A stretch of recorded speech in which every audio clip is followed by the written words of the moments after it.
بالايام الاخيره تصدرت اخبار خور عبد الله المشهد العراقي والمشهد الاقليمي. انا بطبعي احب بحوش واحب ادور بدقائق الامور والتاريخ والاوراق والوثائق، فقلت يا ولد ليش ما تقعد تبحوش وتدور على هاي السالفه وتشوف شنو قصه خور عبد الله، لان دائما احب ادور حتى اوصل للمعلومه الموثوقه. اما ترندات الفيسبوك وكل واحد يحكي بكيفه على مود الطشه، فهذا اسلوب صراحه غير منهجي وغير مفيد وما راح يفيدنا بشيء. فلذلك تعالوا خلينا نسولف باسلوب منهجي وواضح وصريح، والاهم من كل هذا بالادله والوثائق. الموضوع شوي راد لتركيز لان بتواريخ وارقام، فلذلك حضر لك استكان شاي وخلي بالك وياي. راح احكي لك قصه خور عبد الله كما لم تسمعها من قبل، لان صار لي اسبوع بحوش وادور. هو خور عبد الله عراقي لو كويتي؟ وهل تنازل العراق فعلا عن خور عبد الله؟ ومتى تنازل؟ وهل اصبح العراق من الدول الحبيسه فعلا؟ هل باع السياسيين خور عبد الله الى الكويت؟ وليش الكويت هالقد مصره على خور عبد الله؟ هل يا ترى الى هذه الدرجه هو مهم؟ كل هاي الاسئله وغيرها راح نحاول نجاوبها بهذا المقطع، تواريخ والادله والوثائق. ارجو المتابعه والدعم اذا يعجبك هذا النوع من المحتوى، واتمنى تنشر تحديدا هذا المقطع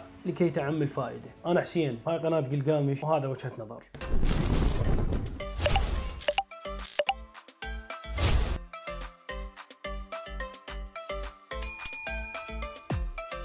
لطالما كانت منطقة خور عبد الله محل نزاع بين البلدين لسنوات طويلة، وتعود جذور هذا النزاع إلى ما قبل استقلال الكويت عام 1961. وبما أن الكويت كانت على امتداد التاريخ جزءا من الإمبراطورية العثمانية وجزءا من ولاية البصرة العراقية، إلا أنه تم بموجب اتفاقية 29 حزيران يونيو عام 1913 بين بريطانيا والدولة العثمانية الاعتراف بالكويت كولاية ذات حكم ذاتي تابع للدولة العثمانية. والنقطة المهمة في هذه الاتفاقية هي عدم منح الاستقلال الكامل للكويت واعتبارها ولاية ذات حكم ذاتي تابع للدولة العثمانية. وبأيام الدولة العثمانية ماكو شيء اسمه حدود بحرية دقيقة، المنطقة كلها كانت خاضعة لإدارة واحدة، وخور عبد الله كان مجرد ممر مائي بين بوبيان والقصر. بعد الحرب العالمية الأولى انهارت الدولة العثمانية ونالت الكويت استقلالها بدعم مباشر من بريطانيا، على الرغم من احتجاجات العراق المستمرة على هذا التقسيم. لم ترسم الحدود البحرية في ذلك الوقت بشكل دقيق، وإنما كان مجرد ترسيم حدود بري. وبما أن الكويت كانت جزءا من العراق، فلذلك يعتبر خور عبد الله عراقي، وهو مهم جدا بالنسبة للعراق أكثر من أهميته بالنسبة للكويت. أهميته للعراق تكمن في محدودية سواحل العراق وأطلالاته البحرية، لذلك فإن خور عبد الله وخور الزبير يعتبران ذو أهمية استراتيجية لتأمين وصول العراق إلى المياه الإقليمية وتطور الموانئ مثل ميناء الفاو الكبير. بقى خور عبد الله على هذا الحال منذ ذلك الحين بعيون الكويت، وبالنسبة للكويت تعتبر هذا الخور في مكان مبهم إنه وين حدودنا. أما بالنسبة للعراق فيعتبره خور عراقي 100%، لأنه لا يوجد شيء يثبت عكس ذلك،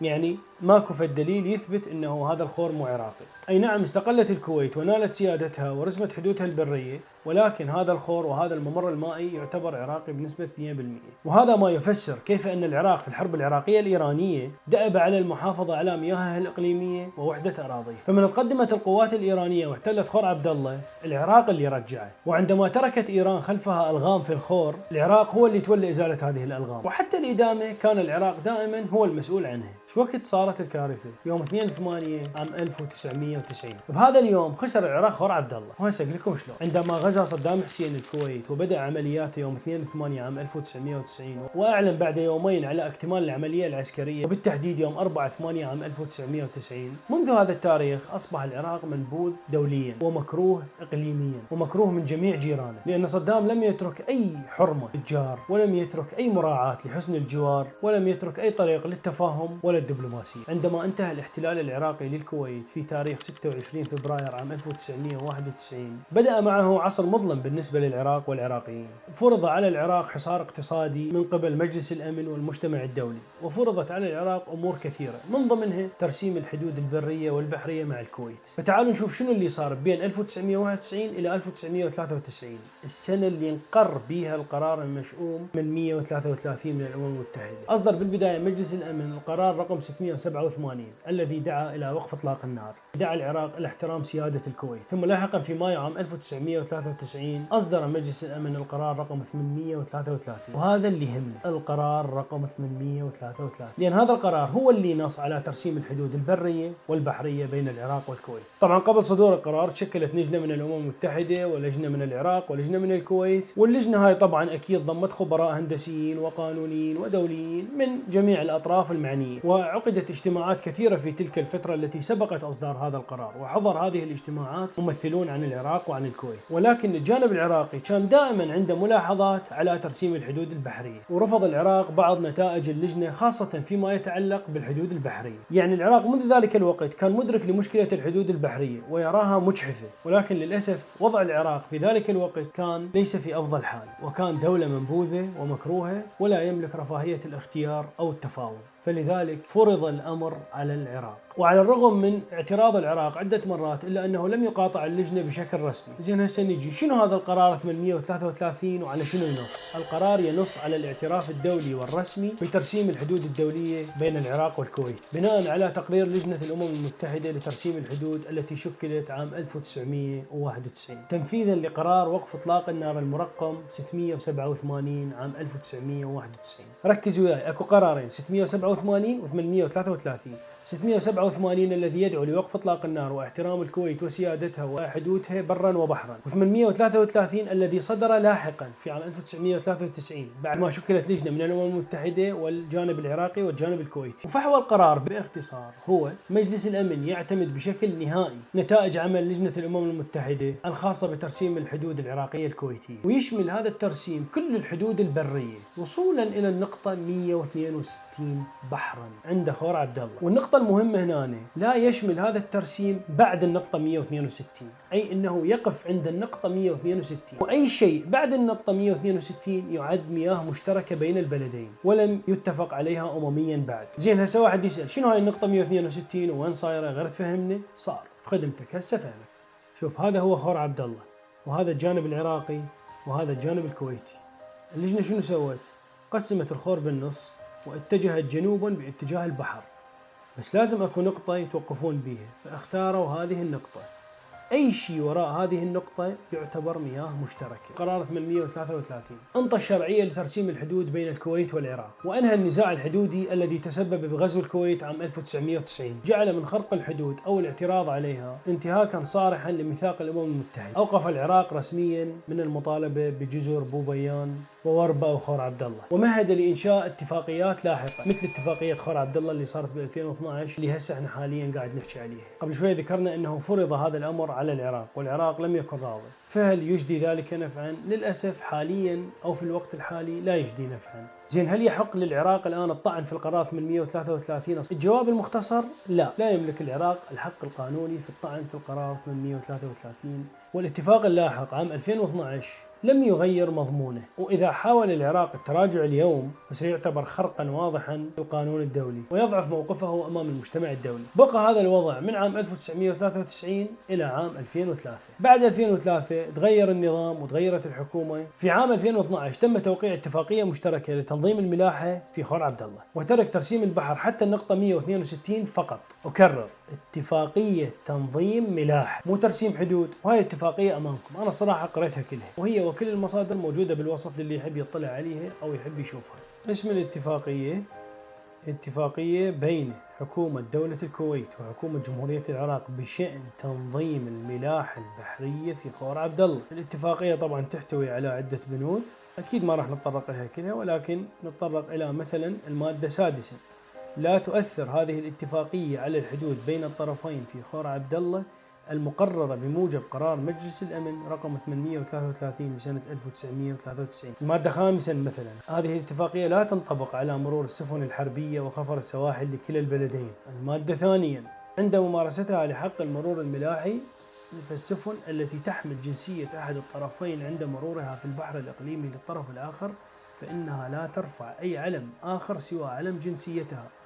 أما السفن الأجنبية فعند مرورها بالممر الملاحي فإنها ترفع علم جنسيتها فقط. الاتفاق دخل حيز تنفيذ عام 2013 وودع في الأمم المتحدة، لأن أي اتفاقية بين بلدين يتم المصادقة عليها يجب إيداعها في الأمم المتحدة لكي يحمي الطرفين أنفسهم. وهذا الأمر يأخذنا إلى شيء آخر، وهو هل رسم العراق مع الكويت الحدود البحرية بعد النقطة 162 بدون ما حد يدري؟ الجواب قطعا لا. ليش؟ لأنه ماكو وثيقة رسمية بهذا الشيء، ولا أكو وثائق مودعة في الأمم المتحدة تخص هذا الشيء، أي الحدود بعد النقطة 162، لأن مثل ما ذكرنا أي اتفاق بين طرفين يجب اختار الأمم المتحدة به. المهم بعد موافقة مجلس الوزراء والنواب والمصادقة عليه، القضاء العراقي بسنة 2023 شنو سوى؟ قال لك تعال يابا، هاي الاتفاقية مو قانونية ومو دستورية. ليش؟ لأنه يجب مصادقة ثلثي البرلمان، وعليه أعلنت المحكمة الاتحادية العليا في العراق أن الاتفاق غير دستوري، مما ألغى فعليا الاعتراف به. وفائق زيدان بصفة رئيس القضاء الأعلى رفض القرار، ورأى أن الاتفاقية ما تزال قانونية، وأن إلغائها يعد تهديد لأكثر من 400 معاهدة واتفاقية دولية، وعليه رجعت الاتفاقية قانونية ودستورية. أكو ادعاء يقول أن الكويت اشترت توقيع بعض الساسة العراقيين وتوسعت بعد النقطة 162 وما إلى ذلك. اللي يدعي هذا الادعاء لازم يبرز وثائق رسمية، لازم يشوفنا وثائق. أما قضية أنه أي واحد يدعي وأي واحد يقول، فهذا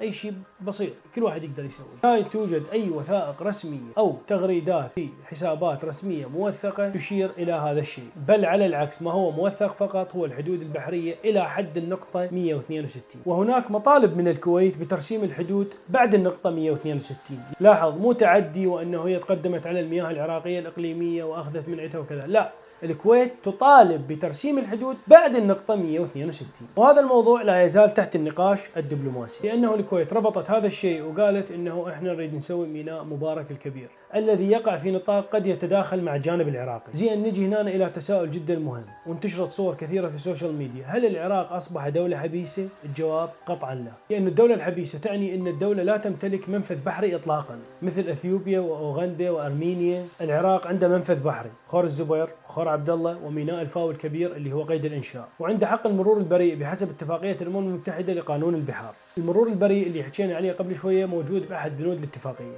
يعني معناه باختصار أن السفن العراقية تقدر تمر طالما أن هذه السفن لا تشكل أي تهديد لأمن الدول المجاورة، دون الحاجة لرفع علم الدولة الأخرى أو الاعتماد على مرشد أو دليل من تلك الدولة. يعني مثل ما تركيا واليونان يتشاركون البسفور، ومثل ما الخليج كله يعتمد على مضيق هرمز، نفس المبدأ يطبق هنا، الممر المشترك والتنظيم ما يعني فقدان السيادة. زين، أنا حاليا ليش قاعد أقول هذا الشيء؟ أولا حتى يكون عندنا وعي بهذا الموضوع، وحتى لا نعطي لدول صغيرة أكبر من حجمها، وحتى لا تصغرون من العراق وهو كبير. أتمنى منكم فعلا نشر هذا المقطع لتعم الفائدة، والاشتراك بالقناة إذا أعجبكم المقطع. طبعا هذا كل اللي أنا قدرت أتوصل له بإمكانياتي المحدودة المتواضعة. أي شيء غير هذا الكلام مو صحيح ومو رسمي ومو موثوق. انتبهوا، لأنه أكو صفحات كل مهمتها هي إثارة البلبلة وإثارة الفتن وإثارة الفوضى. العراق أصبح دولة حبيسة، العراق كذا. لا، الكلام هذا مو صحيح، وأنا صراحة سمعت وقرأت هواي أشياء، كل واحد يحكي بكيفه، وكانت على أساس أنه العراق ودولة الكويت وأكو دولة محايدة اللي هي إندونيسيا، بعدين العراق انسحب وإندونيسيا انسحبت، ودولة الكويت وحدها هي اللي رسمت الحدود مع الأمم المتحدة. وهذا الكلام مو صحيح. منين جبت هذا الحكي؟ اعطينا وثيقة، اعطينا ورقة، اعطينا شيء رسمي نعتمد عليه. اما هذه الادعاءات وهذه شو اسمه، كل واحد يقدر يدعي اي شيء يريده. هسه انا اقدر اقول لك والله واشنطن كانت عراقية، ادعاء عادي، اي انسان يقدر يدعي ما يريد. يعني العراق سنة 1993 وافق على ترسيم الحدود البحرية الى حد النقطة 162. ختاما، المفروض صارت عندنا الان فكرة عن خور عبد الله وكيف كان وكيف اصبح. بس اكو سؤالين. السؤال الاول، شنو كان ممكن يصير وشنو كان ممكن السياسيين يسوون بدل هذه الاتفاقية؟ الثاني، ليش الكويت هالقد مصرة على خور عبد الله؟ أما السؤال الأول، فإحنا لو عندنا سياسيين محنكين ووطنيين وقلبهم على وطنهم وعندهم مصلحة البلد فوق كل شيء، كان حاولوا بشتى الطرق التخلص من القرار المشؤوم مال الأمم المتحدة رقم 833، على اعتبار أن هذا القرار صدر بفترة حكم دكتاتورية ويعتبر قرار مجحف بحق العراق، ولأن العراق لا يمتلك إطلالات بحرية كثيرة. شوفوا، أنا مو ضليع بالقانون الدولي وما أعرف إذا هذا الشيء ممكن أو لا، ولكن ما أنا متأكد منه هو أنه قرارات الأمم المتحدة مو قرآن منزل لا يمكن المساس بها. بواسطات دبلوماسية وعلاقات دولية والتحدث مع الكويت والتحدث مع دول أخرى لتدخل بوساطة، كان ممكن جدا أنه العراق يستعيد خور عبد الله مثل ما كان قبل 1993. وحتى لو ما صار هذا الشيء وما قدرنا أنه نستعيده لما كان عليه قبل 1993، فيكفينا شرف المحاولة. هذا الشيء كان ممكن سياسيين يسووه. طبعا هذا الشيء يحتاج تحرك دبلوماسي ويحتاج سفر ويحتاج مساعي ويحتاج تعب. بدلا من ذلك ركض سياسيين إلى الكويت ووقعوا اتفاقية تعزز من تقسيم هذا الخور وتعزز من شرعية هذا القرار. أما بالنسبة للكويت وهي ليش هالقد مصرة على هذا الخور وهل هي هالقد محتاجة هذا الخور، الجواب بكل بساطة وشفافية لا، الكويت مو بحاجة هذا الخور، لأنه الكويت أحد جوانبها كله مطل على البحر، وهذه هي خريطة الكويت، ومثل ما تلاحظون هذا الجانب كله مطل على البحر، فبالتالي هي مو بحاجة خور عبد الله. ولكن السبب في الإصرار على خور عبد الله هو مجرد التضييق على العراق وخنق العراق بحريا. لأن صراحة أنا ما جاي أقدر أشوف سبب منطقي آخر يدل على احتياج الكويت لخور عبد الله. أنتم برأيكم منو كان السبب في خسارة خور عبد الله؟